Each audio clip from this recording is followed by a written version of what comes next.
সেলফির মহাসমুদ্রের সামনে পড়ে গেলেন তামিম ইকবাল খান। সাকিবের শেখ জামাল দলকে হারিয়ে বাড়ি ফেরার পথে রওনা দেন তামিম। তবে স্টেডিয়ামের গেট থেকে বের হতে তামিম পড়ে যান বিপত্তিতে। শত শত তামিম ভক্ত তামিমকে দেখে যেন পাগল হয়ে গেছে। তামিমের সাথে মুহূর্তবন্দি করার জন্য ব্যাকুল হয়ে পড়েন ভক্ত সমর্থকগণ। যদিও তামিম মোটেও বিরক্তি প্রকাশ করেননি সেলফি তোলার ক্ষেত্রে, বেশ কয়েকজনের সাথে ছবিও তোলেন তিনি। সময় বেশি নেই, জলদি স্টেডিয়াম ছাড়তে হবে।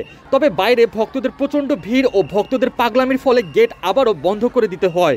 এরই মাঝে গেট বন্ধ করে দেওয়ার সময় বেশ কিছু ভক্ত গেট দিয়ে ঢুকে পড়েন। তামিমকে দেখে সেলফি তোলার লোভ সামলাতে পারেনি সেই সময় ভেতরে চলে আসা ভক্ত সমর্থকেরা। তামিমও অবশ্য তাদের বেশ কয়েকজনের সাথে নির্দ্বিধায় সেলফি তোলেন।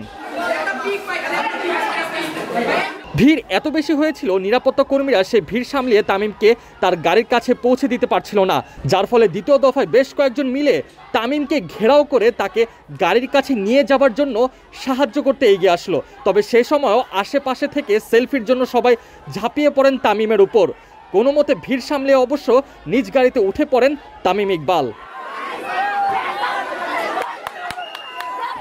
গাড়িতে উঠেও যেন শান্ত হয়নি ভক্তরা। প্রিয় খেলোয়াড়ের সাথে ছবি তুলতে না পারলেও তামিমকে যে নিজ চোখে দেখেছে এটা সাক্ষী হিসেবে রেখে দেওয়ার জন্য গাড়ির মধ্যে বসে থাকা তামিমের ছবি নিতে শুরু করে কিছু ভক্ত, যার ফলে সেখানেও বেশ লম্বা সময় চলে যায়। তবে ধীরে ধীরে ভিড় ঠেলে অবশেষে সেই গাড়ি সবাইকে পাশ কাটিয়ে স্টেডিয়াম ত্যাগ করলো।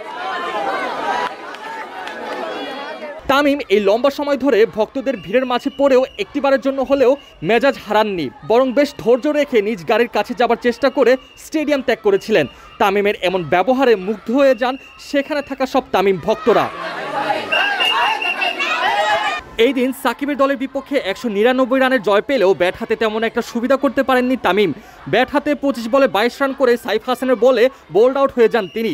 তামিমের এই 22 রানে মোট 4টি চারের মার দেখতে পাওয়া গিয়েছিল।